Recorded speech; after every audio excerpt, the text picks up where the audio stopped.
Imagine the dim glow of a Providence courtroom, where the air hangs heavy with the weight of justice and human frailty. The wooden benches creak under the tension, spectators leaning forward, their breaths held in collective suspense.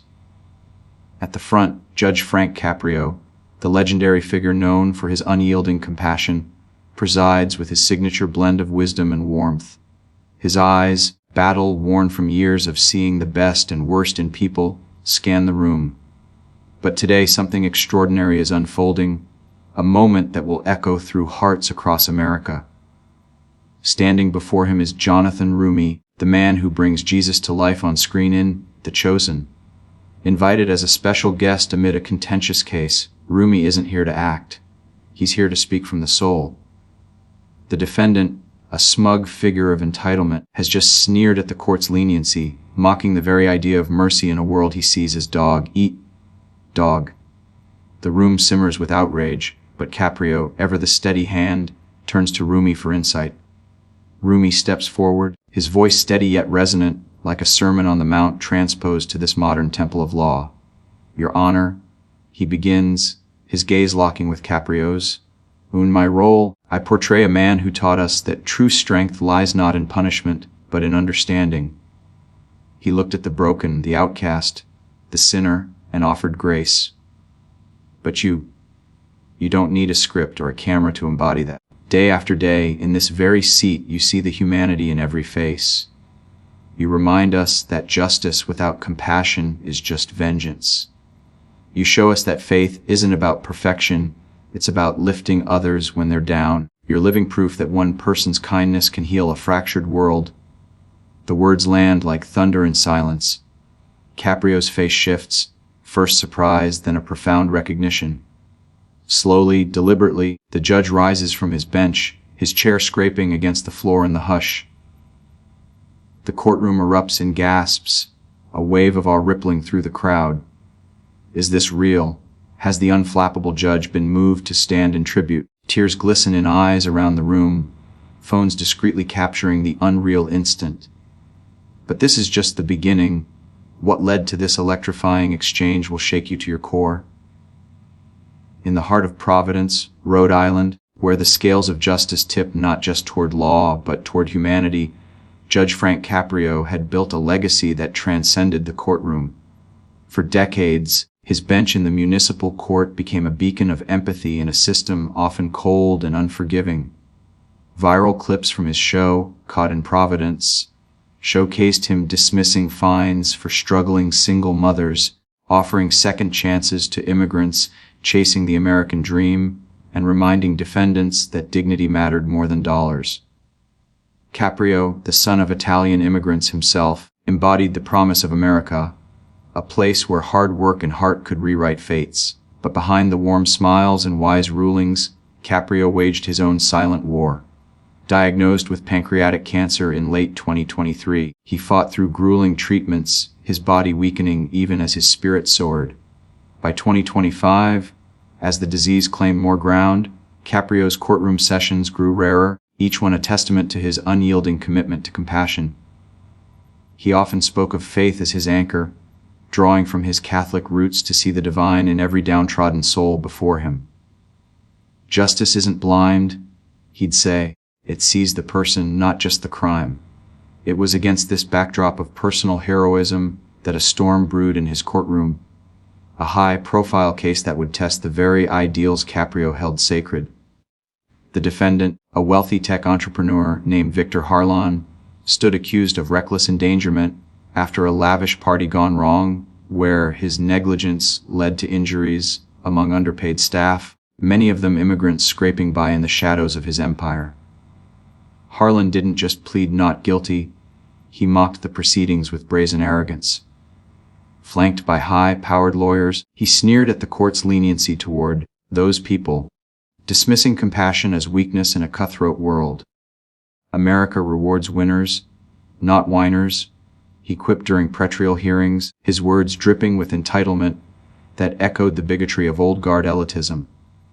Social media exploded with outrage, hashtags like #FactJustice4TheForgotten trending, as progressive voices decried Harlan's attack on the vulnerable. For Caprio, this wasn't just a case, it was a battle for the soul of American values, where faith and humanity clashed with the corrosion of privilege.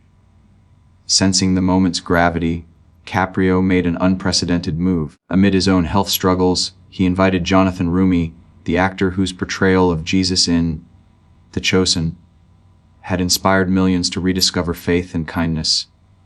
Roumie, himself a man of deep conviction, had spoken publicly about mercy, drawing parallels between biblical teachings and modern struggles.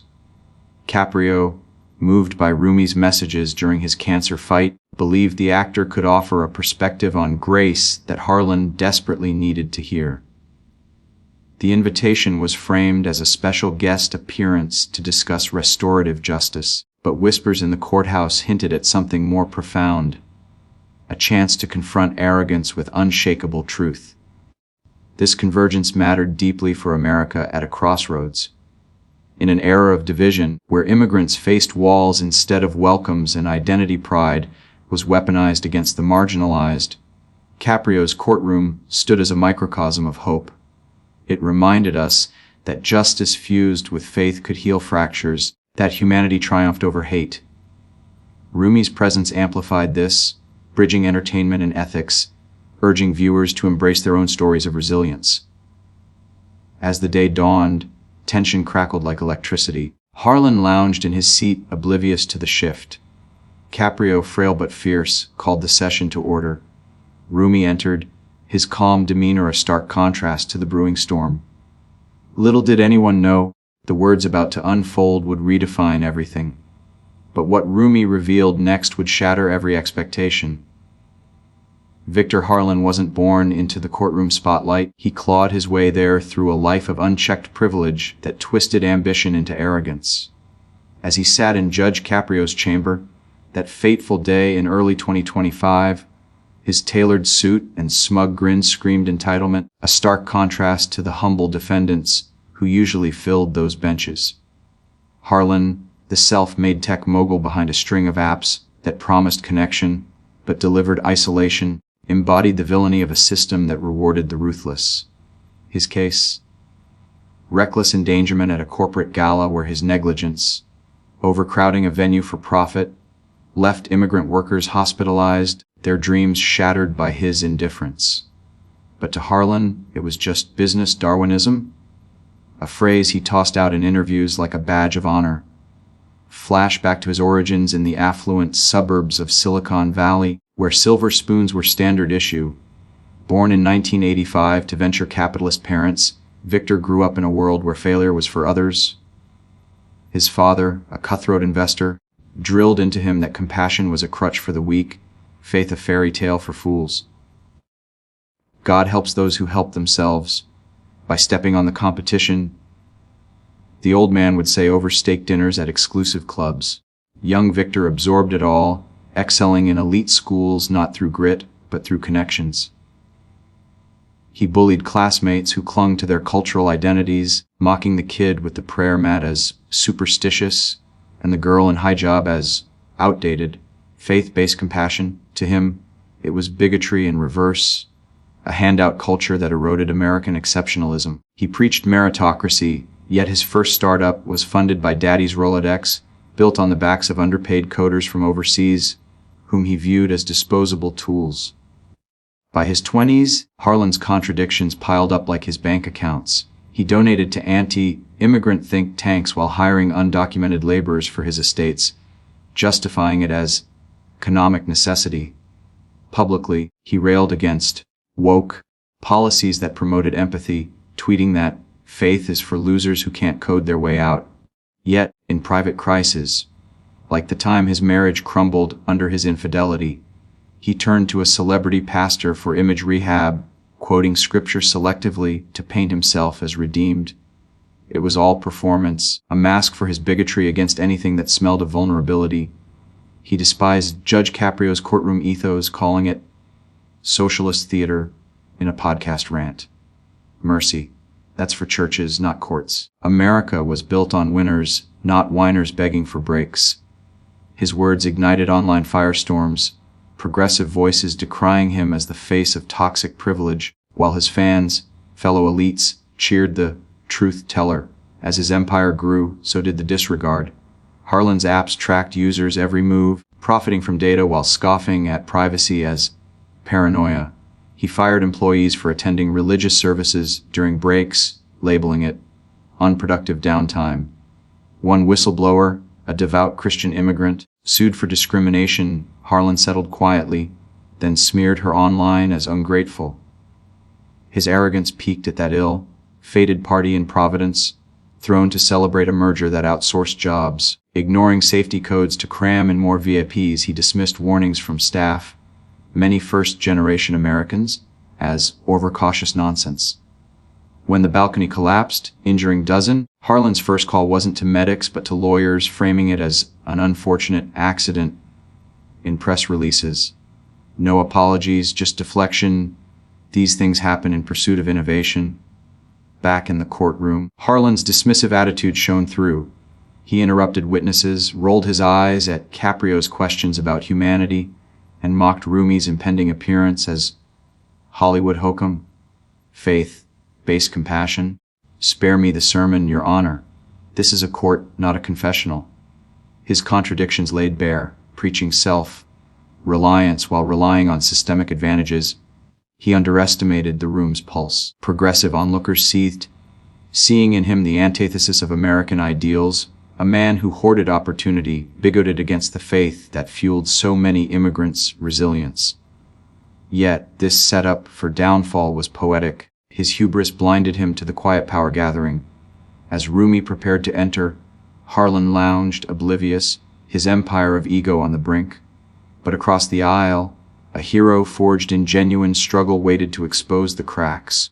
In the bustling streets of New York City, where dreams clash with reality like waves against the shore, Jonathan Roumie entered the world on July 1, 1974, a child of immigrants whose blood carried the resilience of distant lands. His father, hailing from Egypt with Syro, Lebanese and Armenian roots, had fled turmoil for the promise of America, while his mother, born on an Irish farm, brought the grit of rural survival. Baptized in the Greek Orthodox Church, young Jonathan navigated a tapestry of faiths, eventually finding his spiritual home in Catholicism after the family relocated to Long Island's suburbs. There, amid the quiet contrast to urban chaos, he made his first communion and confirmation, seeds of devotion planted in fertile soil. But Jonathan's early gifts shone beyond the pews. A talented illustrator, he won high school awards for artwork that captured the human soul's depth. He pursued a Bachelor of Fine Arts in film at the School of Visual Arts, dreaming of storytelling that could touch hearts. Yet, life veered unexpectedly. He drummed in a contemporary rock band, recording an album only to see their tour crumble when the label went bankrupt. Undeterred, Jonathan packed his aspirations and headed to Los Angeles, the glittering mirage where fortunes were made or broken. The City of Angels tested him like a forged temper's steel. Starting as a production assistant and location scout on blockbusters like Spider-Man and I Am Legend, Jonathan scraped by in the shadows of stardom. Voice acting became his lifeline, lending timbre to characters in video games from Batman, Dark Tomorrow to Fallout 4, and Death Stranding. Minor TV roles trickled in A Sergeant on The Good Wife, a spot on Castle, fleeting appearances on NCIS and Ballers. He even portrayed John Wilkes Booth in Saving Lincoln, a nod to history's darker turns. But success eluded him, a phantom just out of reach. Financial storms raged. By 2018, after 8 grueling years in LA, Jonathan hit rock bottom. Overdrawn bank accounts, a mere $20 in his wallet, rent looming like a guillotine. He woke one May morning with nothing left but despair. Kneeling before his crucifix, he surrendered. God, take this from me. It's in your hands now. In that raw vulnerability, peace washed over him, a divine whisper amid the silence. 3 months later, the miracle unfolded. Dallas Jenkins, a director he'd met in 2014 while portraying Jesus in a short film about the two thieves, called with an audacious project a crowd-funded series on Christ's life. What began as a pilot, The Chosen, exploded into a global phenomenon, with Jonathan as its beating heart. Portraying Jesus wasn't just a role, It was a calling that demanded profound sacrifices. The emotional weight pressed like a crown of thorns, public scrutiny intensified, fans seeking prayers, baptisms, even confessions, blurring lines between actor and icon. Jonathan grappled with unworthiness. Very often, I don't feel worthy of playing Jesus. I struggle with that a lot. Yet, he embraced it, drawing from his deepened faith to infuse authenticity. His personal life transformed, once separating God from his career, he now wove them inseparable. As a ministry leader, an extraordinary minister of Holy Communion, he advocated for sacraments, ecumenism, humility, and charity. Opposing abortion as the worthiest cause, he spoke at the 2023 March for Life, framing it as a spiritual battle. God is love and true love gives way to life. His Instagram live prayers, including the Divine Mercy Chaplet during the pandemic, reached nearly 100,000 viewers, sparking conversions and healing. Partnerships with charities like Unbound saw him sponsor children in Tanzania and Rwanda, traveling in 2024 to witness poverty's grip and extend Christ's compassion. It's literally being Christ to these people. A 2021 meeting with Pope Francis and another in 2025 with Pope Leo XIV affirmed his path, childhood dreams realized in humble encounters. Through it all, Jonathan's commitment to dignity and truth burned bright. The 2024 docuseries Jonathan and Jesus chronicled his journey, exploring faith's historical ripple while featuring voices like Alice Cooper on Christ's impact. Awards piled up: a 2020 Movie Guide Grace Prize 2024 K, Love Fan Award for TV Impact, even a 2024 honorary doctorate from Catholic University of America for evangelizing through art. Voicing Jesus in animated spin-offs and narrating faith-based films like Heart of a Servant, he used every platform to uplift the marginalized, echoing biblical mercy in a divided world. His struggles forged resilience, sacrifices honed empathy, faith ignited a fire for justice.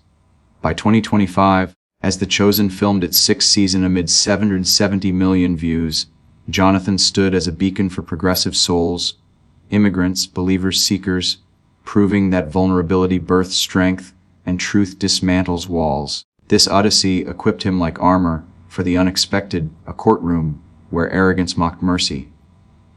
As Victor Harlan's sneers filled the air, Jonathan's lived gospel of grace poised him to ignite the spark. But as tension simmered, the real clash was about to erupt.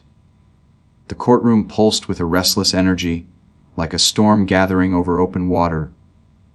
Judge Frank Caprio leaned forward, his weathered hands clasped, eyes darting between the two men before him. Victor Harlan, the tech mogul whose arrogance had already poisoned the room, stood with a smirk curling his lips, his posture radiating disdain. Across from him, Jonathan Roumie exuded a quiet strength, his gaze steady, hands folded as if in prayer. The air crackled with anticipation. Every spectator, immigrant families, local workers, progressive activists, clinging to the edge of their seats. Caprio had invited Roumie to speak on restorative justice, hoping to pierce Harlan's armor of entitlement, but what unfolded was a clash of ideals that shook the very walls. Harlan struck first, his voice sharp as a blade. "So, Mr. Jesus," he sneered, drawing snickers from his legal team, "you're here to preach to us about mercy? Save it for the cameras. This is a courtroom, not your little Bible show. Compassion's a nice prop, but it doesn't pay the bills or build empires. Out here, in the real world, we play to win." The jab landed like a sucker punch, and gasps rippled through the crowd. A young woman in the back, her headscarf a vibrant symbol of her identity, clutched her sister's hand, eyes blazing with defiance. Harlan didn't stop. "You and this judge, with your bleeding hearts, think you can guilt, trip people into playing nice? Faith is a crutch for losers who can't hack it. America rewards strength, not sob stories." Caprio's gavel hovered, his face a mix of restraint and resolve, but he let the moment breathe, sensing its weight. Roumie, unshaken, tilted his head slightly, a faint smile playing on his lips, not of mockery, but of patience, the kind forged in years of portraying a man who turned the other cheek. "Victor," he said softly, his voice cutting through the venom like a clear bell, "I'm not here to preach. I'm here to listen. to you, to this court, to the people you've dismissed. But let me ask, when you call faith a crutch, what's holding you up? The question hung, simple yet piercing, and for a fleeting second, Harlan's smirk faltered, his eyes narrowing. But Harlan recovered, his voice rising, venomous. Don't play holy man with me. I built my life from nothing, no handouts, no prayers. You think your Jesus act impresses anyone. Those workers got hurt because they didn't follow orders, not because of me. You and your immigrant fan club want to make me the villain? Fine, I'm the one creating jobs while you're busy praying for miracles.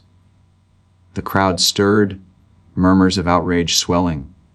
A man in the gallery, his calloused hands betraying years of manual labor, whispered to his son, "Is mocking everything we are." Caprio raised a hand, his voice calm but firm. "Mr. Harlan, you'll address Mr. Roumie with respect. This court values truth, not theater." Harlan laughed, a cold, hollow sound. "Respect. For a guy who plays dress up as a prophet. This whole circus. Your compassionate court, his Bible thumping, is a joke. You think you're saving America with this. You're just pandering to the weak." The insult struck deep, aimed not just at Roumie, but at every soul in the room who'd ever fought for dignity, every immigrant who'd clawed for a place in this nation, every believer who saw faith as a shield. Caprio's eyes glistened, his cancer, wary frame tensing with emotion, but he held steady, nodding to Roumie. "Mr. Roumie, your response." Roumie's composure was a lighthouse in the storm, his silence deliberate, drawing every eye. He leaned forward, his voice low but resonant, each word weighted with conviction. "Victor, you call faith weakness, but it's carried people through wars, through exile, through nights with nothing but hope. You call this court a circus, but it's a sanctuary for those you've ignored." The room held its breath, sensing a shift, a spark about to ignite. Harlan scoffed, but his bravado cracked, a shadow of doubt flickering. Roumie's next words, poised like an arrow, were about to change everything. The courtroom hung in a charged silence, every eye fixed on Jonathan Roumie, as he stood, unyielding, under Victor Harlan's scornful gaze. The tech mogul's insults, barbs against faith, immigrants, and compassion, still echoed, his smirk daring Roumie to falter. But Jonathan, with the calm of a man who'd walked through fire and found peace, began to speak, his voice a steady current pulling the room into his orbit. "Victor," he said, pausing to let the name linger, "you've built an empire on ambition, and that's no small thing. But you've mistaken strength for indifference, success for superiority. Let me tell you a story, not from a script, but from my life." The crowd leaned in, a collective breath held. Judge Caprio, his face etched with quiet intensity, rested his chin on his hands, sensing something profound unfolding. Roumie's eyes softened, but his words carried steel. "In 2018, I was broken, financially, spiritually, emotionally. I had $20 to my name, rent due, and no prospects. I knelt in my apartment, staring at a crucifix, and surrendered everything to God. Not because I'm holy, but because I was out of options. 3 months later, I got the call for The Chosen. That wasn't luck, Victor. That was grace, something you can't buy or code." A murmur rippled through the gallery, a woman in a headscarf wiping tears, her neighbor nodding in recognition. Harlan shifted, his smirk thinning, but he stayed silent, caught off guard. Roumie pressed on, his voice rising like a tide. "You call faith a crutch? It's the foundation that lifts people up when the world, your world, leaves them behind. I've met them, Victor. In Tanzania, in Rwanda, I've held hands with children who walk miles for water, who cling to hope because of faith, not because of apps or empires. I've seen immigrants in this country, like my own parents, build lives from nothing, not because they won, but because they believed in something bigger than themselves." He paused, letting the weight settle, his gaze locking onto Harlan's. The mogul's fingers twitched, his confidence fraying like a rope under strain. Then Roumie turned to the courtroom, his words now a clarion call, infused with the cadence of the Gospels he'd embodied. There's a story Jesus told, one you might dismiss as a fairy tale. A rich man, cloaked in fine clothes, ignored a beggar at his gate, Lazarus, covered in sores. The rich man dined on luxury, while Lazarus starved. When they died, Lazarus found peace in heaven, but the rich man, torment. Not because he was rich, Victor, but because he saw suffering and chose to look away. The words landed like a thunderclap.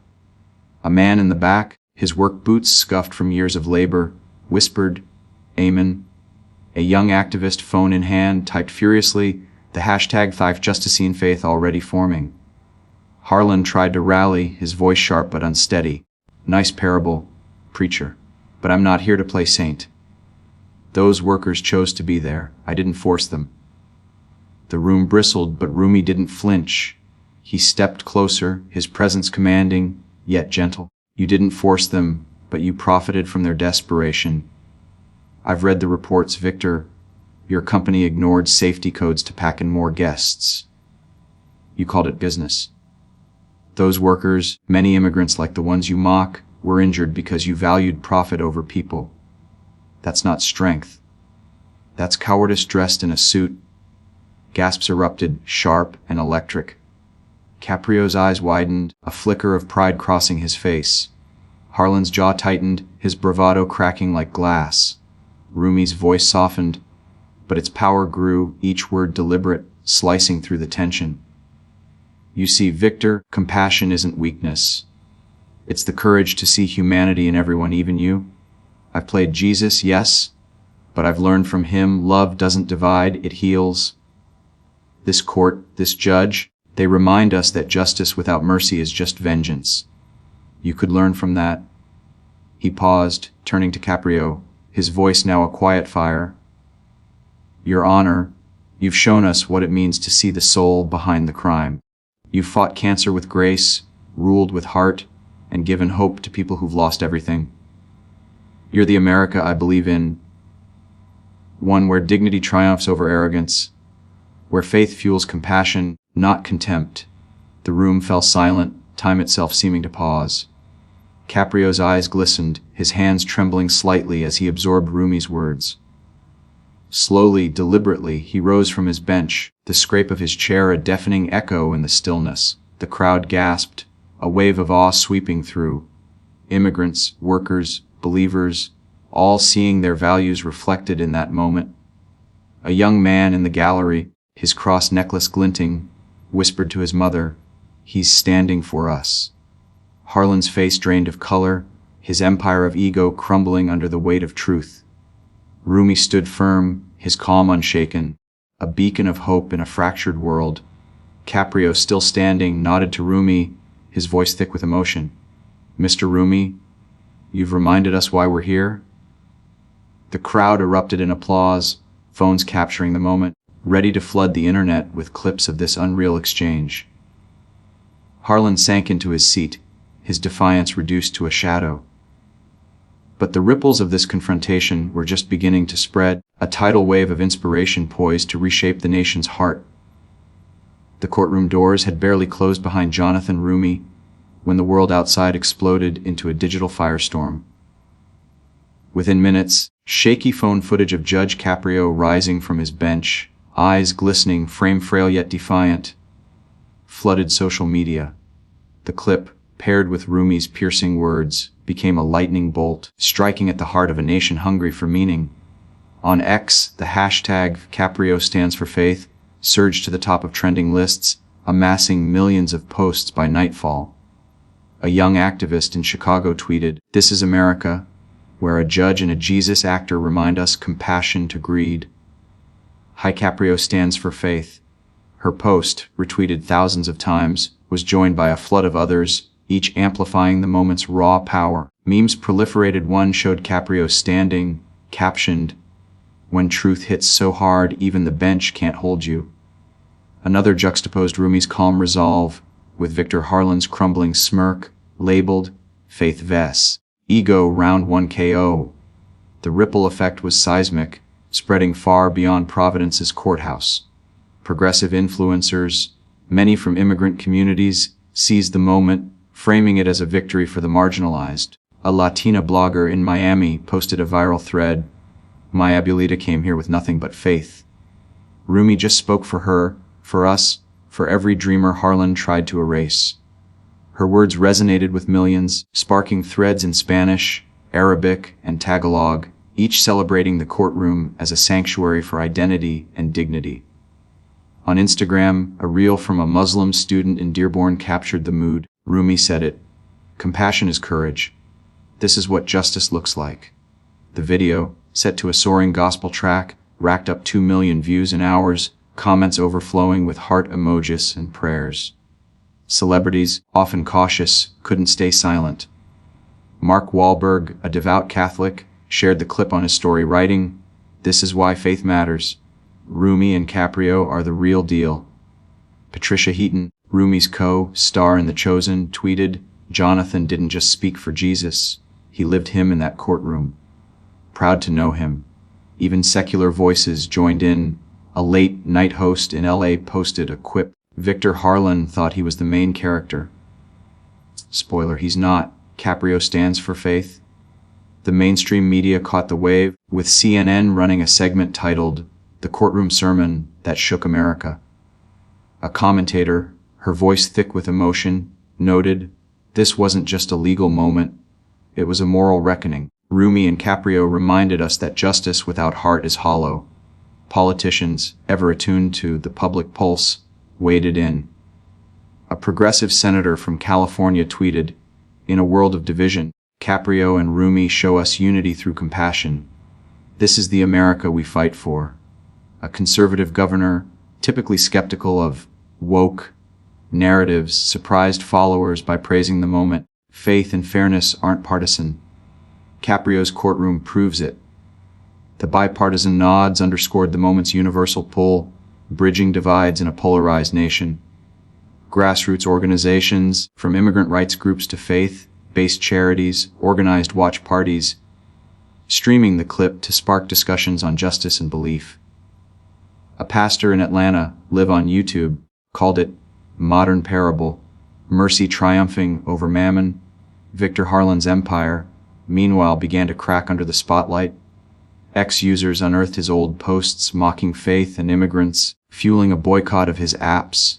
A trending hashtag, #DropHarlan, gained traction, with users deleting his platforms en masse. A tech analyst on Bloomberg noted, Harlan's brand is tanking. He underestimated the power of a viral moral moment. His silence only amplified the noise, as memes painted him as the defeated Goliath to Roumie's David. Yet, the story wasn't about Harlan's fall. It was about the rise of a movement. Community centers in immigrant neighborhoods buzzed with pride, their members sharing stories of resilience inspired by Roumie's stand. A Filipino nurse in Texas posted, "I came here with $50 and a Bible. Roumie spoke for me today." As the digital storm raged, the moment's deeper impact crystallized. It wasn't just a viral clip, it was a call to action, a reminder that faith and compassion could reshape a nation's soul. Caprio, battling cancer, became a symbol of enduring heart. Roumie, a voice for the voiceless. Together, they ignited a conversation that pulsed through churches, mosques, and community halls, uniting people across identities. But as the hashtags trended and the world cheered, a quieter question lingered. What would this mean for the future of justice itself? The echoes of Jonathan Roumie's words still hung in the Providence courtroom, a sacred resonance that seemed to linger in the very air. The crowd, a mosaic of faces, immigrants, workers, believers, dreamers, sat in reverent silence, their hearts stirred by a moment that felt bigger than the room itself. Victor Harlan, his once smug demeanor reduced to a flicker of unease, slumped in his seat, his empire of arrogance exposed as brittle. Judge Frank Caprio, still standing, his frail frame radiating an unshakable strength, looked out at the gallery with eyes that had seen decades of humanity's triumphs and failures. This wasn't just a case closed. It was a testament to a truth that could heal a fractured nation. Roumie stepped forward one last time, his voice soft but unwavering, carrying the weight of a man who'd lived the gospel he portrayed. "Victor," he began, turning briefly to the defeated mogul. You called faith a crutch, compassion a weakness. But look around you. This room, this America, is built on people who've carried faith through fire, who found strength in serving others, not stepping over them. Dignity isn't earned by wealth or power. It's forged in the choice to see humanity in every soul, no matter how broken. The words landed like a gentle rain, soaking into the hearts of those listening. A young man in the back, his cross necklace catching the light, nodded silently, his eyes brimming with pride in his identity. Roumie turned to Caprio, his voice swelling with reverence. Your Honor, you've shown us that truth for years. In this courtroom, you've looked at the single mother, the immigrant, the lost, and seen not just cases, but stories.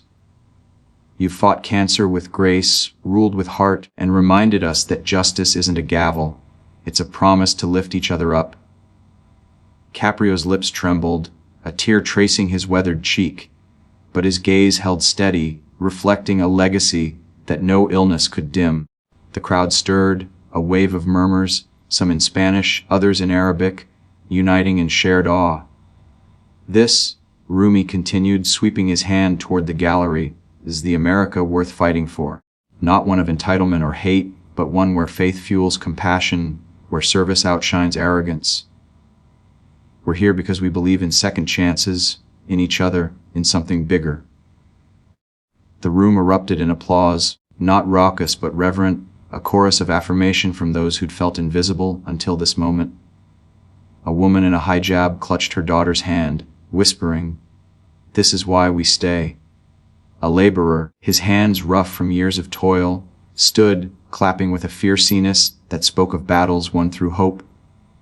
Roumie's words had reframed the confrontation into a universal truth. Dignity and faith were not just ideals but weapons against hate, tools to build a nation where every identity was a thread in the tapestry. Caprio, still standing, raised a hand to quiet the crowd, his voice thick but clear. "Mr. Roumie, you've given us a gift today, a reminder that this bench, this court, is about people, not power." This was Caprio's legacy, a beacon for a world too often darkened by division. His courtroom, a sanctuary for the marginalized, stood as proof that compassion could outlast cruelty, that faith could bridge divides.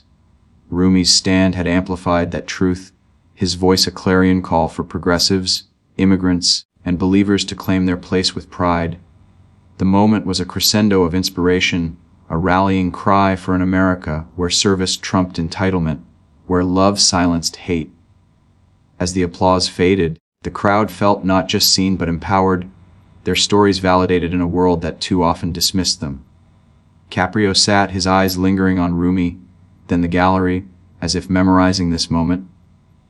The gavel fell, not with finality but with promise, a signal that this wasn't the end but a beginning.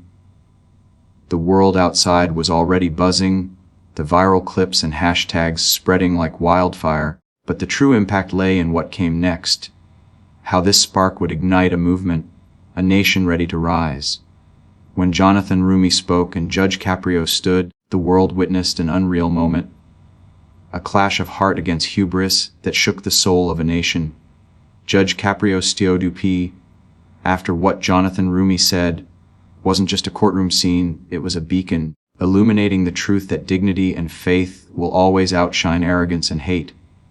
In that Providence courtroom, we saw America at its best, a place where a judge battling cancer and an actor embodying grace stood for the voiceless, immigrants, workers, believers who refused to be erased. This wasn't about one case or one day, it was about a timeless promise: compassion is our strength, service our legacy. Victor Harlan's empire of entitlement crumbled under the weight of Roumie's words, but the real victory was ours. The people who believe in a world where every story matters, where every identity shines. Caprio's legacy, forged in decades of mercy, reminds us that justice isn't cold, it's alive with hope. This moment, now viral, is more than a clip. It's a call to carry that hope forward, to build an America where faith and love triumph over division. You are part of this movement. Every share, every conversation, Every act of kindness amplifies this truth. Subscribe to join us in celebrating these stories of resilience and heart. Share this video to spark discussions in your community, your church, your home. Let's stand together, like Caprio did, for a world where dignity wins. The fire is lit, but it's up to us to keep it burning. What will you do next to make this America real?